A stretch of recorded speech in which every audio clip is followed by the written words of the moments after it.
Hello again, YouTubers. Welcome back to the Board Game Captain. I'm your host, the Board Game Captain, and today I'm going to be reviewing and showing you how to play Attack of the Kaiju. Now, Attack of the Kaiju is a giant monster beat-em-up game. Think the old Godzilla versus Anguirus, Godzilla versus Rodan, Godzilla versus King Ghidorah, what have you, or one of my personal favorites, Godzilla versus Hedorah. Look it up. Now, this game captures that sort of feel. It's designed to be giant monsters rampaging through the city, knocking down buildings, fighting and killing army men, and attacking each other, of course, smashing into each other, knocking each other into skyscrapers, body slamming each other, shooting out atomic breath. That is exactly what this game is. Now, this game was designed by Matthew Grau. The art direction was by Robert Glass, and it was illustrated by Adam Schumpert. Let me show you all of the credits right there. And this game was published by Wildfire LLC. There's Wildfire's symbol right there. Now, this is a 2 to 6 player game for ages 14 and up, and is listed as a 1-hour game. So let's start there. Now, the 2 to 6 players, I really want to draw attention to this, because I've been playing this game at 2 players, and I've been playing this game at 4 players, and I really have to say that it plays well at larger and smaller player counts. Now, there's multiple variants in the rules on how you can play this game. You can play this as a free-for-all battle royale, just all the monsters fighting each other. And in that case, that style of play works really well for larger player counts. I really enjoy it at 4 players in that way. Then there's also a team game version where you can be like a 2 versus 2 or a 3 versus 3 with the monsters. And also, when you're playing with 2 players, they have an optional rule to allow you to control multiple monsters. So you can do a 2 versus 2 with 1 player on either side. And I find that that version of the play works really well at smaller player counts. It makes the game much more tactical and strategic because the monsters can aid each other. And if you're adjacent to one of the other monsters on your side, you get +2 to all your die rolls. So it makes the positioning much more important in that version of the game. But that version doesn't feel like it's just tacked on. It feels like another full game. It's really well done in that regard. Now, the ages 14 and up, I thoroughly agree with this estimate, and it's not because of complexity, it's because of how much bookkeeping is in this game. There's a lot of different things to keep track of. And as for the 1 hour here, that might be a bit of an underestimate. Now, you, at the beginning of a game, decide with the other players how long you want the game to be. There is a recommended size for a mini game, which is 3 turns. The full-size game is listed as 6 turns, but you can play as high as 10 turns. So it really depends on how long you want to play. Now, at 3 turns, the mini game, it's going to come in at under an hour. However, at the full-size game, at 6 turns, it's more around an hour and a half, and I haven't played it at 10 turns. I feel that actually the recommended full-size game of 6 turns is actually a good amount of turns for this. It feels just right. And now, if you disagree, you can play it at larger turn amounts, but I feel that at the larger number of turns, it might overstay its welcome a little bit. So I like it at 6 turns. So, and at that amount, it's about an hour and a half once you get used to the rules. So let's have a look at what's in the box. Now, I already took the rule book out of the box, and that was because I needed it to tell you who designed the game. Now, the rule book, even though it uses black and white artwork as its theme, like the very old Kaiju movies, the rule book is full color, and it's very nicely done. For the most part, I really like it. It has lots of diagrams to explain the different concepts in the game. And for the most part, the rules are very tight. They work really well. There's a lot of synergy in here and a lot of interesting things to work on. In fact, in all the rules, and I've scoured over them and I've read through the rule book about 3 times. I've played the game a handful of times. And I would say that in all of it, I've only been able to find 2 problems with the rules, and they're mostly minor for these 2 problems. One is there's a group of advanced objectives that they recommend you don't start with, but you graduate to. And I did that, and I really do like the advanced objectives once I started playing with them, but there was one where the way it worked in the rulebook contradicted the way it works on the card, on the objective card, and that is the VIP's advanced objective. Now, on the card, it says they have a static number for their power, whereas in the rulebook it says you roll 3d6 for their attack power. Now, all of the other human units always have a static number, so what I figured out is this 3d6 must have been an oversight that they left in from an earlier version of the rules, where human units used to roll for their attack power just like Kaiju, but since all the other human units have a static number for their attack power, I figured that it must be that this is from an older version, and we went with the static number. The other issue is a very minor issue that we were able to house rule, and I'm sure the company could do a FAQ on specifically how two of the double special abilities work together, but I'm going to talk a little more about that during the review. So next we have a cheat sheet. Now this cheat sheet gives you all of the details for the special attacks. There's lots of cool special attacks you have to choose from with each of your monsters. Rather than just regular attacking each other, you can spend more power points to do special attacks. Next, we have the board. Now, it is a black and white cityscape with symbols on it showing you where the skyscrapers, buildings, and spawn points for the kaiju are. And then on the bottom, you have a turn order and a turn marker place where you put chits on it to keep track. And it is double-sided. On the other side, there is a larger cityscape with more spaces. The next thing we have are the player boards. Now, the player boards are for each of the kaiju that are in the game, many of which are obviously meant to reference one or more classic giant monsters. So here you have Slithulu. Now, Slithulu is obviously meant to be a reference to Cthulhu, which, yes, in this game, you can do basically Godzilla versus Cthulhu, which is awesome.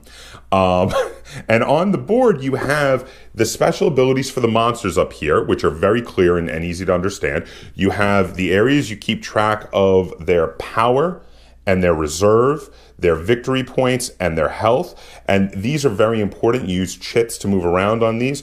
And this game is all about managing your power, because everything you want to do, from moving to attacking to destroying buildings to special abilities and special attacks, all of it costs you power. And then every time you do these things, there's a list here which tells you how many victory points you do for succeeding in attacks or destroying buildings or killing army soldiers, and also how much reserves you get. And this is basically how you play the game. This is most of the instruction of how you play the game, because when you do these attacks, you get reserves. At the beginning of every turn, you get 10 free power, plus you get to empty your reserves and add that to your power, and then that's the power you get to use to move around and do more attacks. The next monster here is Olocron, which is a big tentacled plant monster. Then I want to show this one here is Cordan. Now, Cordan is obviously meant to be a reference, in my opinion, to Rodan. And then we have Jojo Zira, who I'm pretty sure you can figure out who Jojo Zira is a reference to. Then we have Bukuru. Now, Bukuru has big bladed arms, which remind me of the big bladed hooks of Gigan. And also, though he is a mechanical kaiju, a big robotic one, so he reminds me of some of the old robotic kaiju like Mechagodzilla. And then we have, and I believe his name is pronounced Krklik, because I think it's supposed to be sort of like a cricket chirp. He's a big insectoid kaiju, like many of the giant praying mantises, or like Mothra, like many of the various insectoid kaiju throughout the years. Now, this game comes with quite a few baggies for all of the components, which is very nice. I always like when they include that. This is the rather small deck of objective cards. Now, the objective cards have a smaller version of the picture and the logo for Attack of the Kaiju, plus the logo for Wildfire on the back. And then on the front, they explain what their objective is. Now, in addition to gaining victory points for destroying buildings and killing army men and knocking around other monsters and killing other monsters, which, by the way, there is no player elimination in this game. If you kill another monster, when their turn comes around again, they just respawn, which feels a little video gamey, but it's cool because nobody likes player elimination, let's be honest. In addition to all of that, every turn you get a new objective, and that new objective is another interesting way to get points during that turn and that turn only. And these are a great idea. I really like that they included those. So the next thing we have here are the buildings. Now the buildings are cardboard punch outs on standees. You have small buildings, which are these little squares here. I have a little picture of a building on it with a black border, and you have the much larger skyscrapers here, which have a picture of a skyscraper. Kind of looks like maybe the Empire State Building a little bit there on a bigger standee. And then we have the cardboard punch out standees for the Army. Now they have a green border to differentiate them from the buildings, and they have a picture of a tank firing there, because let's be honest, anything smaller than a tank cannon would be not even noticed by these giant kaiju. Then we've got the dice. Now the dice are nice and characterful green, six-sided dice. There's a lot of them to go around, which I really like. I hate it when companies don't provide enough dice for everybody to use. These are great. There's plenty, and they roll just fine. No complaints there. The next thing we have are the big standees for the kaiju. Now, the big standees each has a different color around the border to differentiate them, plus a picture of the kaiju. That's Slithulu right there. And these are about the same size as the skyscraper standees. There is Olakram, and let's show one more. Here is Jojo Zira right there. And then the final bit of components are a bunch of punch-out chits. Now you have chits in all the different colors to be used to keep track of the power and the reserves and the hits and the victory points. And then you have ones with the pictures of the monsters on them that you use on the main board to keep track of turn order, because turn order is done in reverse scoring, in a reverse scoring mechanism. The less points you have, the closer to first player you will be for the next round. If you have the least points, you're the first player. If you have the most points, you are the last kaiju to go. And then in addition, there are some objective tokens which are used for specific objectives, like that attack the VIPs objective. So you would put that in, that's where the VIPs are, and you would get bonus victory points for taking down the VIPs and their military guard. So that is everything that comes in the box for Attack of the Kaiju. So now let's head to the table. I'm going to show you how the game plays. I'm going to run you through a turn or so, and then we're going to come back. I'm going to review it, I'm going to rate it, and we're going to get a second opinion from Lynn. Okay, so here we can see a game of Attack of the Kaiju set up for two players doing a team game. Each player is controlling two of the Kaiju. On this side of the table over here, I am controlling Jojo Zira and Cordan. And Lynn, who do you have over there? I have Slithulu and Cricklick. There you go. Okay, so now the first thing we do when setting up is we determine the turn length. We're saying that this would be a normal size game, so 6 turns. We put the turn order marker on turn 1. Then we determine the player order. We roll 2 dice for each of our kaiju to decide the order, and then in that order we pick kaiju. Then we set up our kaiju in that turn order, and we've marked the turn order on the bottom of the board with the markers with the different colors and pictures of those kaiju. So the order will be Slithulu, Jojo Zira, Kirklick, and Cordan in that order. Then we will set up the board. We set up the board with all the right buildings, plus then put our kaijus in turn order. We put our kaiju on the board in kaiju spawn places, and then for each kaiju we are able to put 2 army units on the board. Army units are able to share spaces with kaiju or buildings, but not each other, and kaiju cannot share spaces with anything but army units. They can't share spaces with buildings. After we do that, we're going to draw the first objective card, and then we're gonna start. So Lynn, why don't you draw us the first objective? The first player to destroy 3 structures this turn gets a bonus 2 victory points, and the first player to destroy 6 structures gets a bonus 4 victory points. And the name of this objective is Rampage, a little shout out to the old giant monster video game from the late 80s, early 90s time period. So again, this is a great way to get extra victory points by destroying buildings. Now on each of our cheat sheets here, on each of our player boards, I should say, they have listed, in addition to your power and reserves and victory points, they have listed the special abilities of the monsters and also how many power points it costs to do each of the actions, which include moving, attacking, trying to destroy buildings and skyscrapers, trying to kill army guys, and then also special attacks, which you can only do against other kaiju, which allow you to do special effects in addition to doing damage. You can do things like charge them and do a stronger attack, or grapple them and hold them in place for a turn so they can't get away, or do a hit and run attack where you hit somebody and then you run away 3 spaces, or a takedown where you knock down a kaiju and then it costs them 3 actions to stand up on the next turn, or you can throw a tank at them. If you've already killed an army guy, you can throw a tank up to 3 spaces away without fear of reprisal because they don't get to hit you back. And then with any of these sort of attacks, you can always spend extra power points in a bluffing mechanism to power it up and give you bonuses to hit your opponent. So, and every time you do a successful attack, whether it's destroy a building or destroy a army unit or hurt or destroy an enemy kaiju, you get reserve points, which will give you bonus power points next turn, and you get victory points for it, which are listed on your player board.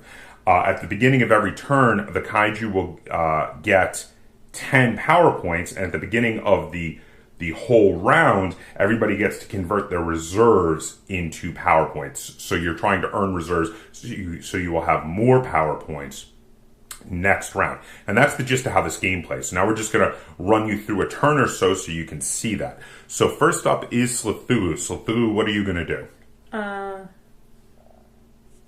I did put the wrong thing on there. Okay, so first I get 10 power points. Yes, indeed.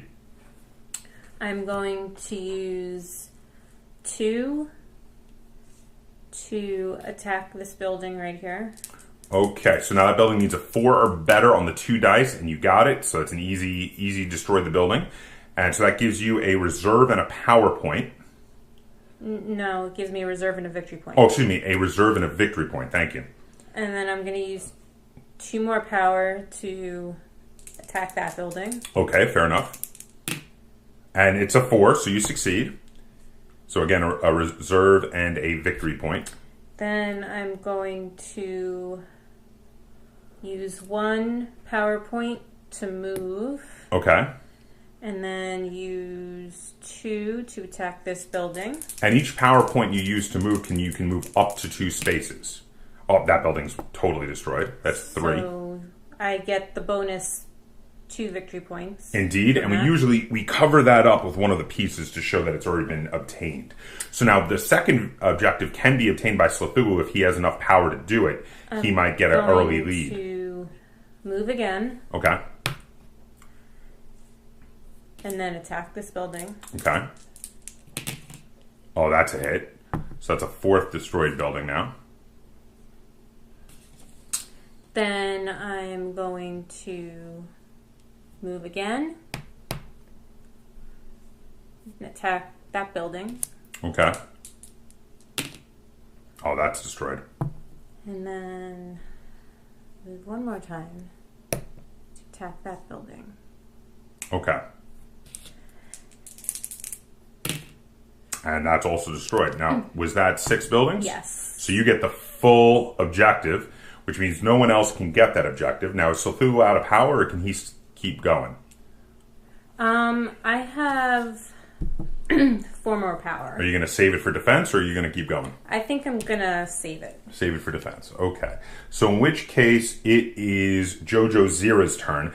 And Jojo Zira has decided to... he's going to start off by doing a special attack. He's going to do the 8 power cost Rampage. So first off, he gets himself another 10 power points, and then he's going to spend 8 of them, knocking himself down all the way to 12 power points to do Rampage. Now, Rampage is a special attack that allows him to move, attack, move, attack, move, attack. So he'll get 3 total attacks with it. So the first thing, but I'm not allowed to boost any of the attacks. So the first thing I'm going to do is I'm going to move into this army space here, and I'm going to attack Slithulu. So I can't boost it, but you can boost the defense. Are you going to boost? Yes. Okay, so how much are you going to put into your defense? 2. Okay, so you're going to get +2 to your roll. I roll... Whoop! I rolled boxcars. Unlikely you're going to beat me on that one. Okay, so first off, the boxcars. Now, here's a very important thing. All of the monsters have 2 special abilities. One is an innate special ability. In the case of JoJo Zero, he has cheaper powers for attacking buildings. He's the best building destroyer. And then they have another special ability that happens when you roll doubles. Now, for JoJo Zero's double special ability, he does his atomic breath, which means he immediately, before even checking who won the fight, will do a damage to who he was attacking, and then a splash damage to something adjacent to them as he blasts away with his atomic breath. So he's going to do an immediate damage to Cthulhu, and then he's going to choose to do, since it's adjacent, this army guy here, he's going to kill him also. So for doing that, I get to get, let's see, I landed a special attack, so I get to get a reserve for that. And then in addition, for victory points, and also I landed a hit on a kaiju, so I get another reserve for that. And I also destroyed an army, so I get another reserve for that. And then on victory points, I get 2 victory points for destroying an army. I get 1 victory point, 3 victory points for doing a damage to a kaiju. So that was actually pretty big. Then I have to move again. And then we have to check who won the actual fight. Now, I got boxcars, you got a 6, so I won the actual fight, which means I do another damage to that kaiju. So that was a big hit, huge hit for JoJo Zero. So again, JoJo Zero gets another 3 victory points for landing a hit on a kaiju, and gets 1 more reserve for landing a hit on a kaiju. Then JoJo Zero has to move again as part of this big attack, and since I moved here, I'm no longer in range to attack Cthulhu, so I'm going to do the attack to the army unit that is right there, and I'm going to roll, and I just need, now he is normally a power 3, but he's got 1 army unit adjacent to him, which gives him +1 to his strength, so I need a 4 or better, and I succeed. So I'm going to kill that army unit, which gives me 1 reserve and 2 victory points.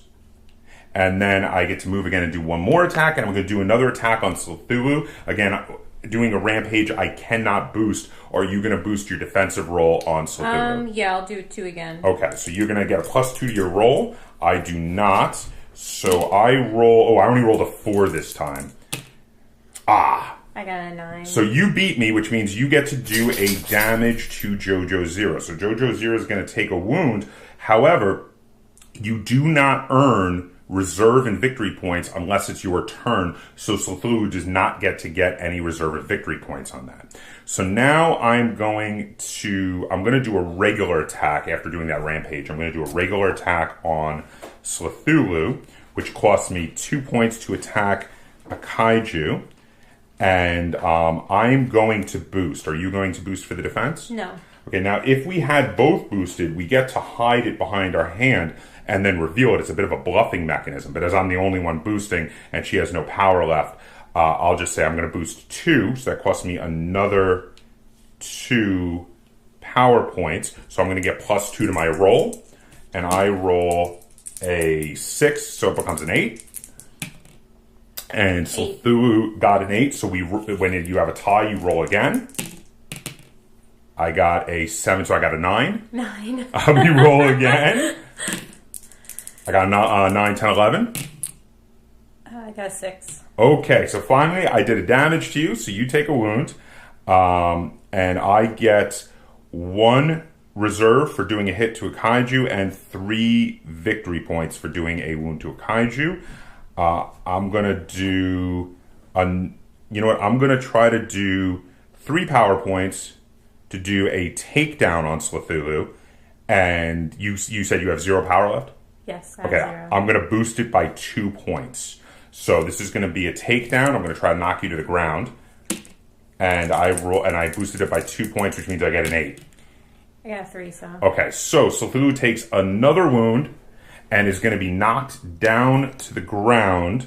And then, again, I landed a special hit, so that gets me a point. A hit on a kaiju that gets me another reserve point. And then I get 3 victory points for landing a wound on a kaiju. I've got 2 power left, but I'm going to save it for defense. Now, I did not kill Cthulhu, but I did bring him down to a single wound. If I had killed him, don't worry, there is no player elimination in this game. On the beginning of his turn, having killed him, I would just pick one of the spawn points, and his controlling player, Lynn, would choose, would have him spawn on that place, and he would start with 10 power points again and get to act, because there is no player elimination in this at all. All right, so Jojo Zero is done, which means Kirklick is up. Kirklick gets 10 power points. Indeed. He's going to use 1 power point to attack the army in front of him, because his special is that he can attack army for less points. Yes, indeed, he can. She's going to do a bunch of eating of the army units. Oh, that's a dead army guy right there. Then I'm going to move. Oh, don't forget to get your points for the army. Oh, right. So it gets you one reserve point and 2 victory points? Yes. I'm going to attack this army guy. Now, you can get a lot of victory points very, very quick with Kirklick. That's enough to... Which army guy was it? It was yeah, he's only a 3. So that's enough to kill him, even with a low roll. And then I'm going to go that way, and he's a 5. No, he's a 4. He's a 4, because he has 1 guy to give him +1, so he goes to a 4, yes. Oh, you got him. That's a lot of victory points there. That's 6 victory points total. Very nice. And then I'm going to move and attack that army guy. I can see what Kirklick's strategy is for victory points. He's going to eat up all the army. Okay. I'm going to use 3 power and try and destroy that skyscraper that's right in front of me. Whoa, going for a big building. All right, so now it's a 7. Do you want to boost that at all, though? Yeah, maybe I will. I'll boost it by 2. Okay, so now instead of a 7, you only need a 5. And you got it. So you took down the skyscraper. That's very nice. That's what you get a reserve for that, and 2 victory points. 2 victory points. So very, very nice. Okay, now what's Kirklick going to do? He's going to destroy the building behind him. Oh, he's just rampaging all over the place. Killing army, destroying buildings. Oh, he missed. He needed a 4 for that building, so that was a failure. He's going to try again. That building made him mad. Oh, did it now? Yeah. There we go. It is. It's 2 power to destroy a building, by the way. Okay. Okay. I think because I was doing a bunch of army guys. Yeah, the army guys are cheaper for you, but not the buildings. Yeah, that's Jojo Zero has the one for the buildings. So that got you. You wound up with a lot of victory points. And I think I'm gonna. You're gonna hold it at that. Yeah. Okay, I'm going to activate Cordan, get 10 power points, and the first thing Cordan is going to do is spend 2 of them to attack the army guy adjacent to him. So for that army guy, he needs a 3 or better to kill him. And he gets that, so he, having killed him, gets 1 reserve and 2 victory points. He's then going to attack the other adjacent army guy. He needs a 3 to get him. He has enough. He gets him. So again, that is 1 reserve and 2 victory points. And then Cordan's gonna move. I'm gonna spend 1 power to move. Move over here. And then I'm going to spend 1 more power to move, and I'm going to move adjacent to Cthulhu. And then I'm going to spend 3 power to do a charge attack, because I moved at least 3 spaces, which gives me an automatic +2 to my roll. I'm also going to boost. Are you going to boost? I can. Oh, he's out of power. Oh, you know what? I'm not going to boost. I got the +2 to the roll. That's probably good enough. I got an 8 total. 5. Okay, so I believe that should be enough to actually kill Cthulhu for now. All right, so Cthulhu gets pulled off the board and put on his player mat because he is down, but he's not out. Like I said before, he will come back on the beginning of his next turn. So for landing a special attack, I get a reserve. For landing a hit on a kaiju, I get a reserve. And for landing a hit on a kaiju, I get 3 victory points with Cordan. So I'm just going to stop it there because you've seen now this is the gist of how a turn goes. So now in the next turn, we would go through all of the normal, proper turn sequences, which the first thing we do is determine turn order. So we start by checking the victory points of every kaiju. So Jojo Zira has 16 victory points, and Cordan has 7 victory points. Slathulu has 11, and Kirklick has 12. Okay, so Jojo Zira has the most, which means he's going to go to last place at 16. 12 I think is the next. That was what, Kirklick? Yes. Okay, and then I've got 7. How many do you have for 11? 11. So Slathulu goes second. The least points goes first, and that is Cordan. And then Cordan is allowed to move each of the army units on the field one at a time. However, there are no army guys there. I almost forgot we have to convert our reserves. So take all your reserves and reduce them to 0 and give yourself that many power points. So for instance, Cordan has 4 reserves and he gets 4 power points. And Jojo Zira has 8 reserves, so he gets 8 power points. And then we draw a new objective card. Let's see what our new objective would be for this round is take hits. You actually get victory points if your opponent beats up on you.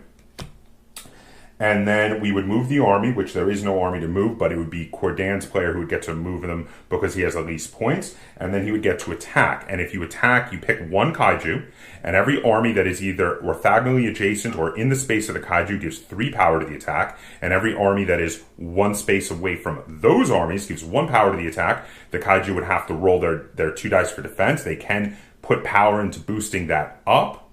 And then if they did... if they equaled or bettered the army's power, they would destroy one of the army and not get hurt. But if they roll less than it, no matter how much less than it they are, the army would do 1 damage to them. Now, after that, we'd go back into our normal kaiju actions and go through the turns again, like we just showed you, but in the new turn order.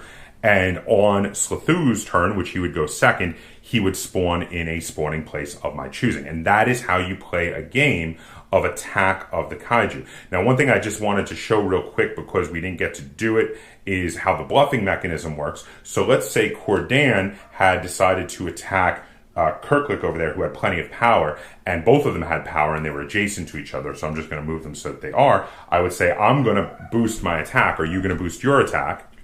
Yes. And then what you would do is you'd each take a die and you boost it between 1 and 6.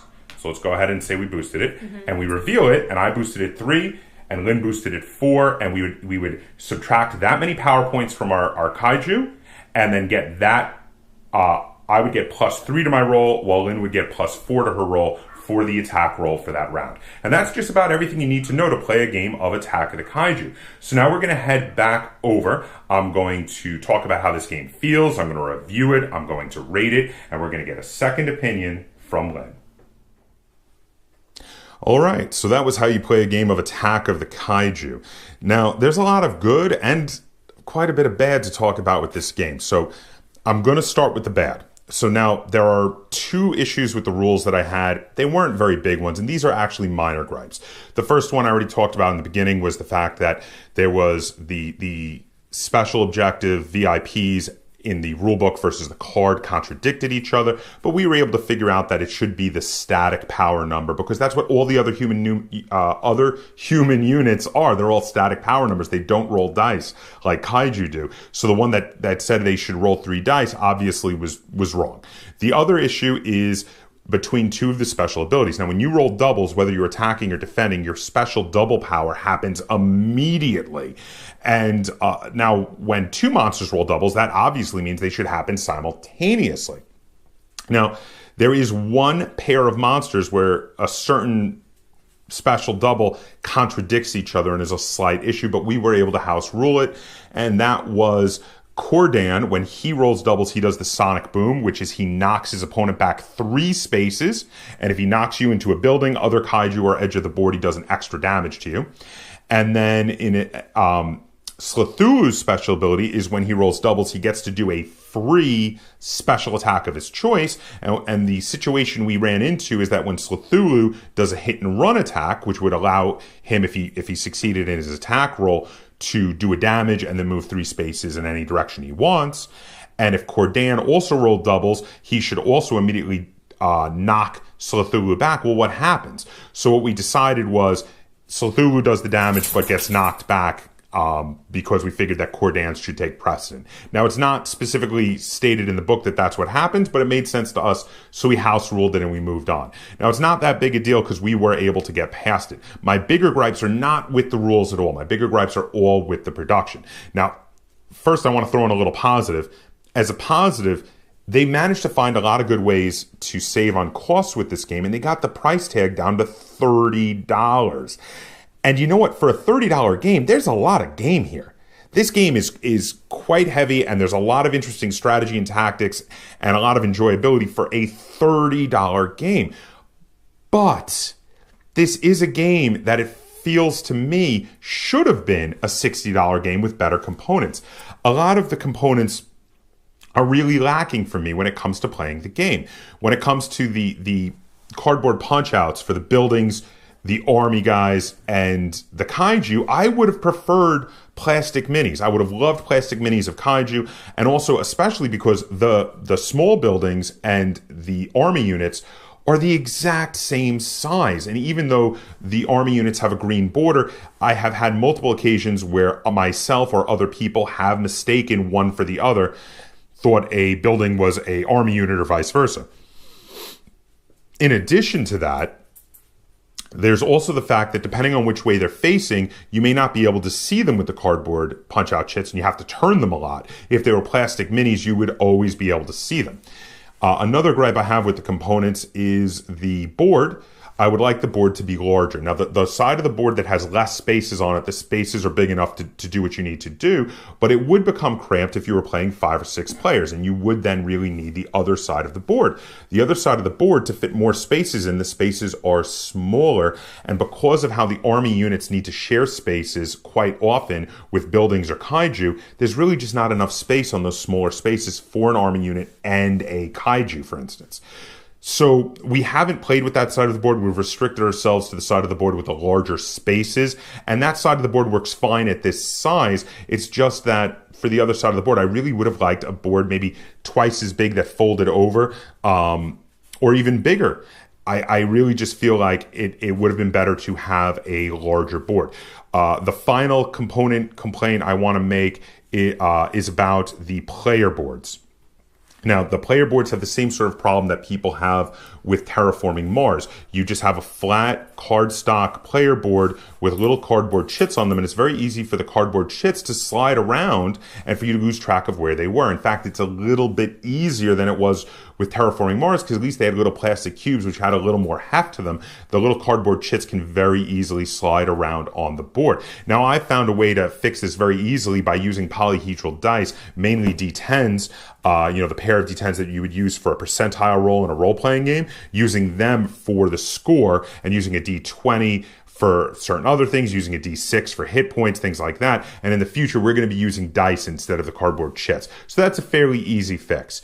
But generally speaking, when it comes to the components, I would love it, and this is my plea to Wildfire. I would love it if you guys would do a collector's edition of this game, or maybe an expansion with upgraded components, and maybe even a couple more kaiju. I would love little plastic tanks for the army units, plastic buildings, plastic kaiju, and a bigger board, and also upgraded player boards would be fantastic. I'm asking you to take my money, please. I want a upgraded components for this game, and the reason I would pay more money for upgraded components of the game is the positives I'm about to talk about. And the positives are all about the rules in this. Now, I've played a lot of games that are based on the theme of kaijus battling each other, but I've never played one that captured that feeling as well as Attack of the Kaiju. And I really mean this. This game feels the most like one of those old giant monster beat-em-up movies of any game I have ever played, and it's tons of fun. And I really enjoyed the 2-on-2 or 3-on-3 mode can be very tactical and strategic as you can maneuver your kaiju to try to keep them next to each other to get the +2 bonuses. The monster free-for-all just feels crazy and fun. The bluffing element can be really cool for hiding your how much power you're putting into an attack and then revealing it. And the special objectives that come up every turn keep it varied and keep it interesting. And some of the special objectives are really, really awesome. I want to give a quick shout out about the fighter jets passing overhead and being able to jump up and smash the fighter jets out of the air, because that is a crazy cool and fun objective that I really enjoyed when it came up in one of our games of this. Now, balancing the good with the bad, the big question is what comes out on top, and the good comes out on top, because the really, really tight rules, the very, very fun rules of this game help me to overlook some of my complaints about the components. That being said, again, I would really like Wildfire to do upgraded components for an expansion or a collector's edition. I would buy that. And if they don't, at some point I may try to get upgraded components myself made to make a upgraded version of Attack of the Kaiju. I really do like the rules that much. So where do I rate this? Balancing the two, in its current version, I rate Attack of the Kaiju a 7.5. Now, as much as I'm raving about the rules, I had to bring the score down a little bit because of my disappointment with the components. If this had detailed plastic minis, if this was a $60 or even $70 game with really nice bigger board, detailed plastic minis, and better player boards, and a better way to keep track of all the hit points and the power and the reserve, I think this probably would have been an 8.5 or maybe even a 9 if it had better components. But as it is right now, I do have to give it a 7.5. But a 7.5 is still a really good score. It means I really like this game. I'm actually, if they don't do upgrade components, I am planning to put money into upgrading this game myself. That's how much I enjoy the rules of this game. But let's get a second opinion from Lynn. Lynn, how many stars out of 10 would you give to Attack of the Kaiju?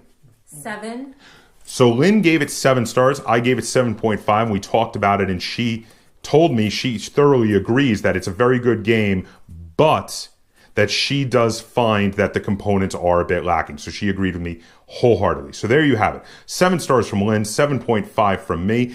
Do you have any questions, comments, or concerns either on Attack of the Kaiju or this video? Feel free to put them in the comments down below. And if you enjoyed this video and you'd like to see me do more like it, be sure to give this video a like. Share this video. If you haven't already, please subscribe to the Board Game Captain. That's Captain spelled with a K on YouTube. And be sure to click that little bell icon on my channel so you will get notifications every time I upload a new video. And until next time, game on.